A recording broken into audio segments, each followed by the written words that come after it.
لافتدت به وأسروا الندامة لما رأوا العذاب وقضي بينهم بالقسط وهم لا يظلمون ويستنبئونك أحق هو قل إي وربي إنه لحق. وہ دریافت کرتے ہیں آپ سے کیا یہ واقعی سچ ہے؟ قل ای وربی انہ لحق، آپ فرمائیے ہاں بخدا یہی سچ ہے. وما انتم بمعجزین، تم اللہ تعالیٰ کو عاجز کرنے والے نہیں ہو. ولو انا لکل نفس ظلمت ما فی الارض لافتدت به، اور اگر ہر ظالم شخص کے لیے روئے زمین کی دولت ہو تو بھی وہ ساری دولت بطور فدیہ دے دے.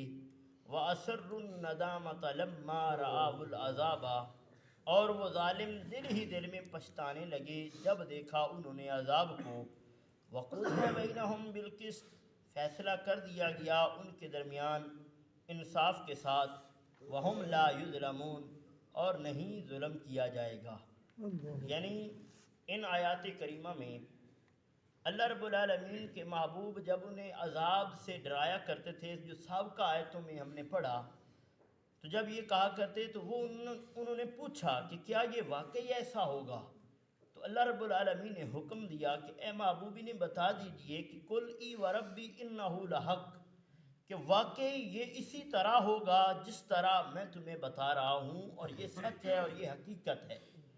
وما انتم بمعجزین، جب یہ مرحلہ آئے گا تم اللہ کی جناب میں کھڑے ہوگے، اللہ کی بارگاہ میں تمہیں لا کے کھڑا کر دیا جائے گا. تمہارے پاس جتنی آج دنیا کی طاقت ہے، جتنا تمہارے پاس پیسہ ہے، جتنی دولت ہے، یہ سب اگر روئے زمین کو اکٹھا کر کے بھی ڈھیر کر دو گے تو پھر بھی اللہ نہیں مانے گا. اللہ تمہاری کسی قسم کی کوئی سفارش کو قبول نہیں کرے گا. کافروں کے بارے میں فرمایا وما انتم بمعجزین، اتنے مال و دولت کے ہونے کے باوجود اور اتنا کچھ ہونے کے باوجود بھی تم اللہ کو عاجز کرنے والے نہیں ہو. فرمایا ولو ان لکل نفس ظلمت ما فی الارض لافتدت به، کہ اگر ہر ظالم شخص کے لیے پوری روئے زمین کو دولت بنا دیا جائے، اس کو مال بنا دیا جائے، اس کو روپے پیسوں میں تبدیل کر دیا جائے، اور وہ ساری دولت جو ہے لافتدت به اس کا فدیہ کر دے اس وقت جب وہ رب کی بارگاہ میں پہنچ جائیں گے. مرنے کے بعد جب حشر برپا ہوگا، جب اللہ پاک قیامت قائم کرے گا، اس کے بعد کا مرحلہ جو ہے اس وقت جب وہ پوری روئے زمین کی اکٹھی کر کے دولت اللہ کی بارگاہ میں بطور فدیہ دے دیں کہ یا الہ العالمین ہم نے جو گناہ کیے تھے ہم ان سے معافی طلب کرتے ہیں، تو اس وقت وہ پوری روئے زمین کا اکٹھا کیا ہوا مال و دولت بھی ان کے لیے بطور فدیہ استعمال نہیں ہوگا، ان کے لیے بطور فدیہ نہیں مانا جائے گا. کیونکہ اللہ رب العالمین نے دنیا اسی وجہ سے بنائی تھی کہ اس کی رضا کے لیے ہم عمل کریں، اس کی رضا کے لیے، اور نبی بھیجے، قرآن بھیجا، اور مختلف قسم کے صحیفے بھیجے، مختلف قسم کی رہنمائی کے لیے اللہ رب العالمین نے مختلف لوگوں کی ڈیوٹیاں لگائیں، وہ راہ ہدایت پہ چلانے کے لیے، وہ لوگوں کو بتاتے رہے کہ یہ سیدھا راستہ ہے. اس وقت تم نے نہیں مانا جب قیامت بھی قائم ہو چکی ہے، حشر بھی برپا ہو چکا ہے، اب حساب کتاب کا وقت ہے. اب تمہارے پاس وہ دولت، وہ طاقت، وہ غرور، وہ تکبر جتنا دنیا کا تھا وہ سارا اکٹھا کر لو، رب کو کبھی عاجز نہیں کرنے والے ہو. تو اللہ تعالیٰ کی محبوب کی بارگاہ میں کیا سوال کرتے ہیں؟ وَيَسْتَنبِئُونَكَ أَحَقٌّ هُوَ، کہ جس عذاب کے بارے میں رب کے محبوب ڈرایا کرتے تھے اس عذاب کے بارے میں سوال کر رہے ہیں، پوچھ رہے ہیں کہ کیا یہ واقعی سچ ہوگا؟ آپ کو اللہ رب العالمین نے حکم دیا قل ای وربی انہ لحق، اے محبوب آپ فرما دیجئے واقعی بخدا یہی سچ ہے. یعنی خدا کے بارے میں، عذاب کے بارے میں بار بار پوچھتے ہیں کیا واقعی آئے گا یا یہ محض خالی دھمکیاں ہیں جن کی کوئی حقیقت نہیں ہے. آپ فرمائیے میں خدا کی قسم اٹھا کر کہتا ہوں، بتاتا ہوں کہ یہ دھمکیاں نہیں ہیں بلکہ یہ سب کچھ حقیقت پہ مبنی ہے،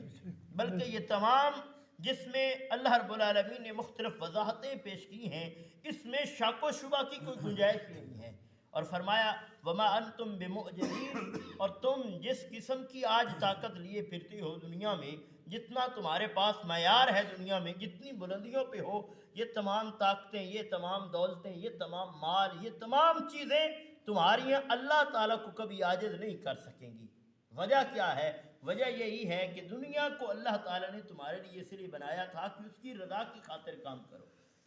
وما خلقت الجن والانس الا لیعبدون، اللہ فرماتا ہے میں نے جن اور انسان پیدا بھی اسی لیے کیے ہیں تاکہ وہ میری عبادت کریں، میری بندگی کریں۔ انسان کو بھی اللہ نے بندگی کے لیے پیدا کیا ہے، لیکن انسان کن راہوں پہ چل چکا ہے؟ آج انسان اپنی تنزلی کا شکار ہے، ہر وقت اسی کو مسائل ہیں۔ وجہ کیا ہے؟ وجہ اس نے اپنا دامن رحمت، دامن خدا چھوڑ دیا ہے، جس مقصد کے لیے خدا نے اسے پیدا کیا تھا۔ اور اللہ رب العالمین کی بارگاہ میں جب وہ کافر سوال کرتے ہیں تو اللہ کے محبوب نے فرما دیا کہ وہ اللہ کو تم عاجز کرنے والے نہیں ہو۔ وَلَوْ أَنَّ لِكُلِّ نَفْسٍ ظَالَمَتْ مَا فِي الْأَرْضِ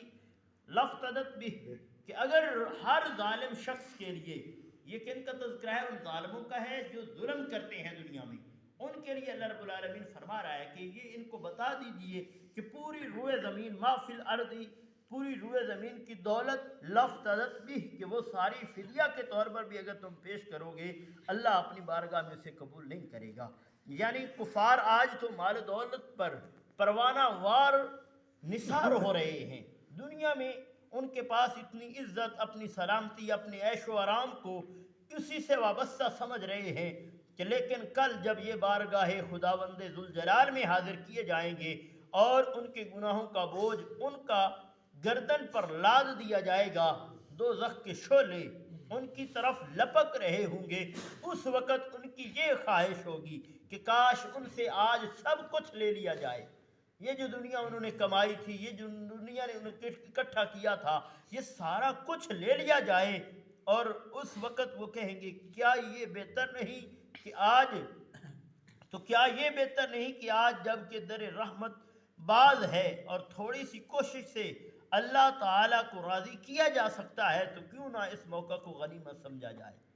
یعنی دنیا میں جو احکام بتائے گئے ہیں، یہ دنیا ہمارے لیے مختصر سی ہے، اللہ رب العالمین کی رحمت بھی جوش پر ہے۔ اللہ تو کہتا ہے تم گناہ کرو، ندامت کے آنسو بہاؤ، میری بارگاہ میں آؤ، میں تمہیں توبہ بھی دیتا ہوں، تمہارے درجات بھی بلند کرتا ہوں۔ اور ایک نیکی پہ کتنی کتنی نیکیوں پہ اللہ رب العالمین اس کی جزا دیتا ہے کہ ایک نیکی کرو گے 10 نیکیاں ملیں گی، ایک عمل کرو گے اس کے بدلے میں فلاں فلاں چیزیں ملیں گی۔ اللہ کی رحمت کتنی وسیع ہے، اور اس نے اتنے اعلانات کیے ہیں، اتنی وضاحتیں کی ہیں کہ میری بارگاہ میں آ جاؤ، جب آ جاؤ گے تو میں دنیا میں تمہاری ہر بات کو مانوں گا، تمہارے ہر حکم کی احکام جو میرے احکام ہیں ان کی تم نے اگر تابع داری کی، تمہاری ہر بات کو تسلیم کرتے ہوئے تمہاری دعاؤں کو قبول کروں گا۔ تو یہ آج کی ہماری جو ندامت ہے ہمیں کل کے پچھتاوے سے محفوظ رکھ سکتی ہے۔ تو اللہ رب العالمین کے محبوب سے وہ سوال کریں گے، اور اللہ نے فرما دیا کہ ہر ظالم شخص کے لیے روئے زمین دولت ہو تو ساری دولت بطور فدیہ دے دیں۔ وَأَسَرُّوا النَّدَامَةَ لَمَّا رَأَوُا الْعَذَابَ وَقُضِيَ بَيْنَهُم بِالْقِسْطِ وَهُمْ لَا يُظْلَمُونَ، کہ وہ ظالم اس وقت دل ہی دل میں پچھتائیں گے، دل ہی دل میں کہیں گے کہ ہائے، جب دیکھا انہوں نے عذاب کو اور فیصلہ کر دیا گیا ان کے درمیان انصاف سے، وَهُمْ لَا يُظْلَمُونَ۔ اللہ رب العالمین ان آیت میں یہ بھی ارشاد ساتھ ساتھ فرما رہا ہے کہ وَهُمْ لَا يُظْلَمُونَ، یہ جو ان کے ساتھ حساب و کتاب ہو رہا ہے، یہ بڑے فیصلے کے ساتھ، انصاف کے ساتھ فیصلے ہو رہے ہیں، ان کے ساتھ زیادتی نہیں ہو رہی ہے، یار یہ کافر ہے، یار یہ مشرک ہے، اس کو ایسے ہی دھکیل دیا جائے، نہیں، اس کے نامہ اعمال اس کے سامنے کھلیں گے، اس کا دفتر اس کے سامنے ہوگا۔ اللہ فرمائے گا فلاں غلطی تو نے فلاں مقام پہ کی تھی، فلاں گناہ تیرا یہ تھا، فلاں گناہ یہ تھا، اور یہ انسان کی زبان خاموش ہوگی، ہاتھ پاؤں سارے جسم کی اعضاء اس وقت بولیں گے، کہیں گے کہ الہ العالمین اس نے مجھے استعمال فلاں جگہ پہ کیا تھا۔ تو اللہ کی بارگاہ سے یہ کافر جو ظالم ہوتے ہیں وہ کیا کہیں گے کہ پچھتانے لگیں گے جب انہوں نے دیکھا عذاب کو فیصلہ کر دیا گیا ہے۔ یعنی اللہ رب العالمین یہاں پہ ان لوگوں کے حالات کے بارے میں ذکر فرما رہے ہیں کہ وَأَسَرُّوا النَّدَامَةَ، ان کے اوپر ندامت ہی ندامت ہوگی، اس وقت جو فائدہ مند نہیں ہوگی ندامت۔ فائدہ مند کب تھی کہ دنیا میں ندامت کرتے، دنیا میں شرمندگی کرتے اور اللہ کی بارگاہ میں آ جاتے تو اللہ تعالیٰ انہیں معاف فرما دیتا، لیکن اس وقت کی شرمندگی، پچھتاوا، وہ پچھتاوا ہی رہے گا۔ کہ فرمایا کہ ندامت کہتے ہیں اثر الندامت، ندامت کہتے ہیں اس حسرت کو جو کسی چیز کے وقوع پذیر ہونے یا نہ ہونے سے دل میں پیدا ہوتی ہے، اس کو ندامت کہا جاتا ہے۔ ابھی وقوع پذیر ہوئی ہے یا نہیں ہوئی، جو دل میں وسوسہ پیدا ہو جاتا ہے، جو دل میں خیال پیدا ہو جاتا ہے یار اس طرح ہو جائے کم از کم، اس کو کیا کہتے ہیں؟ ندامت کہتے ہیں۔ اور الحسرہ، حسرت کس کو کہتے ہیں؟ حسرت بھی اسی کا نام ہے۔ بتایا جا رہا ہے کہ روز محشر جب خوفناک حقیقت سے پردہ اٹھے گا، جو حقیقت دنیا میں تھی اس کا پردہ جب رب العالمین اٹھائے گا تو ان کے دل کانپ اٹھیں گے، ان ظالموں کے دل کانپ اٹھیں گے، لیکن ابتدا میں ظاہرداری سے کام لیتے ہوئے وہ ضبط و تحمل سے کام لیں گے اور کوشش کریں گے کہ ان کا حزن و ملال ظاہر نہ ہونے پائے۔ جس طرح عام آج اس دور میں بھی ہم اپنے ایسے حالات، ایسے لوگوں کو دیکھتے ہیں کہ جو معاملات میں اتنے پھنسے ہوتے ہیں، اتنی پریشانیوں میں مبتلا ہوتے ہیں، لیکن ان کا ظاہر جو ہے وہ نظر نہیں آنے دیتا، وہ اپنے آپ کو اس طرح ثابت قدم رکھتے ہیں۔ پریشانیاں اس کے اوپر بھی ہوتی ہیں، ملال اس کے اوپر بھی ہوتا ہے، لیکن کیا ہے کہ وہ دنیا میں لوگوں کے سامنے اپنی وہ پریشانی ظاہر نہیں کرتا ہے، ڈٹ کے مقابلہ کرتا ہے۔ یہ کفار جو ہوں گے جب قیامت کے دن آئیں گے یہ بھی اسی طرح کریں گے کہ پہلے اپنے آپ کو پہلے تھوڑا تھوڑا ان کو تکلیف دی جائے گی تو اس کو برداشت کریں گے اور اس کو اپنے اوپر ندامت اور کسی قسم کی پریشانی محسوس ہی نہیں کرنے دیں گے۔ کیوں؟ کیونکہ ان کے پاس ابھی وہ جو دنیا داری میں ان کے پاس غرور اور تکبر تھا ابھی تک ان کے اندر موجود ہوگا، اللہ کس طرح توڑے گا؟ تو یعنی اس وقت جب آئیں گے تو ابتدا میں ظاہرداری سے کام لیتے ہوئے لوگوں کو دکھانے کے لیے کہ میں بڑا متحمل مزاج بندہ ہوں، میں بڑا صبر والا ہوں، اس طرح کا وہ ڈرامہ کریں گے اور کوشش کریں گے کہ ان کا حزن و ملال ظاہر نہ ہونے پائے، لیکن جب انہیں بھڑکتے ہوئے شعلوں میں پھینک دیا جائے گا، استغفر اللہ، انہیں بھڑکتے ہوئے شعلوں میں پھینک دیا جائے گا، اس وقت یارائے صبر نہ رہے گا، اس وقت ان کے پاس چیخنے اور چلانے لگیں گے۔ ابو عبیدہ نے کہا ہے کہ اسرا کا معنی اظہارا، یعنی ازداد سے ہے، یعنی وہ بربلا اظہار ندامت کریں گے، کیونکہ قیامت کا دن تکلف و تصنع کا دن نہیں ہوگا، یعنی اس میں کسی قسم کے بناوٹی اصول نہیں ہوں گے۔ انسان بناوٹی معاملات جس طرح دنیا کو فریب میں لائے ہوئے تھا اسی طرح اس میں نہیں ہوگا، ہر چیز حقیقت کھل کے آئے گی۔ تو اللہ پاک اپنے محبوب کے صدقے ان آیات کریمہ کو سمجھنے کی، عمل کی توفیق عطا فرمائے، اور فرمایا وَهُمْ لَا يُظْلَمُونَ، اللہ ظلم نہیں کرتا ہے۔ کفار و فجار کی ساری نافرمانی کے باوجود ان پر زیادتی نہیں کی جائے گی، یعنی جو کافر ہے، جو فاجر ہے، جو غلط کام کرتا ہے اس کو جزا دی جائے گی، اس کا بدلہ دیا جائے گا۔ فرمایا ان کے ساتھ زیادتی نہیں ہو، بلکہ ان کے فیصلہ، ان کے بارے میں جو فیصلہ ہوگا وہ عدل و انصاف پر مبنی ہوگا۔ وہ اللہ رب العالمین اپنی ذات کے مطابق عدل و انصاف فرمائے گا کہ اس مرحلے میں بھی کچھ لوگ ہوتے ہیں جو اپنی ذاتی انا کی خاطر کچھ لوگوں کے فیصلوں میں اپنی ذاتی انا شامل کر کے ان کے اوپر ایسے احکام ڈھونس دیتے ہیں جو اس کے قابل نہیں ہوتے، اس کے اوپر لاگو نہیں کرنے چاہیے ہوتے، لیکن اللہ تعالیٰ فرما رہا ہے وَهُمْ لَا يُظْلَمُونَ، یہ دنیا داری کا اصول ہے، میرے ہاں ایسا اصول نہیں ہے۔ میرے ہاں کیا ہے کہ میں تو ہمیشہ وقودیہ بینہم بالقسط، ہمیشہ میرا فیصلہ جو ہے وہ انصاف کا ہوتا ہے، اور میں انصاف کا فیصلہ کروں گا کہ انہوں نے کس طرح زندگی گزاری۔ اللہ تعالیٰ کی بارگاہ میں دعا ہے کہ ہمیں بھی اللہ تعالیٰ اس دنیا میں کچھ کرنے کی توفیق عطا فرمائے، بجائے اس کے کہ ہم بعد میں ندامت کے آنسو ہم بہائیں، اس وقت ہم بھی کہیں ہائے ہم دنیا میں رہتے تھے، نیک اعمال کر جاتے تو آج ہمارے پاس سب کچھ ہوتا، آج ہمارے پاس وقت ہے، آج ہمارے پاس ٹائم ہے، ہم نماز پڑھیں، روزہ رکھیں، حج کریں، زکوٰۃ کریں، قرآن پاک کی تلاوت کریں، لوگوں کے ساتھ حسن رویہ اچھا رکھیں اور دل سے ہر قسم کی قدرتوں کا خاتمہ کر دیں، تب جا کے انسان اس دنیا کا بھی اصل باشندہ کہلانے کے لائق ہو سکتا ہے۔ جس انسان کہا جاتا ہے، انسان وہی ہوتا ہے جس میں انسانیت ہوتی ہے، اور انسان کہلانے کے لائق اسی وقت ہوں گے جب ہم اپنے رب اور رب کے محبوب کی اطاعت میں اپنی زندگی گزاریں گے۔ اللہ پاک کی بارگاہ میں دعا ہے کہ اللہ پاک ہمیں علم و عمل کی توفیق عطا فرمائے۔